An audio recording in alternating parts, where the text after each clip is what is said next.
En la Felguera, Langreo, una imponente estructura de hormigón de 45 metros, llena de color, domina el paisaje.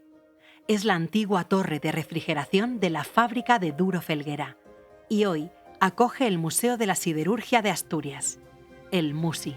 Símbolo de la audacia de Pedro Duro, pionero que fundó a mediados del XIX la primera gran siderurgia integral de España, esta torre marcó el inicio de una nueva etapa. El Valle del Nalón se convirtió en epicentro del acero y motor de la industrialización asturiana. El MUSI acerca este legado a través de maquinaria, herramientas, maquetas y audiovisuales que explican cómo se fabricaba el acero y cómo transformó el mundo. Visita el despacho original del fundador. Descubre en la Sala Bayer la conexión entre el Langreo y la aspirina. Y recorre la ruta de la siderurgia por la Felguera. Siente el pasado y el presente de una Asturias de hierro y acero en el MUSI.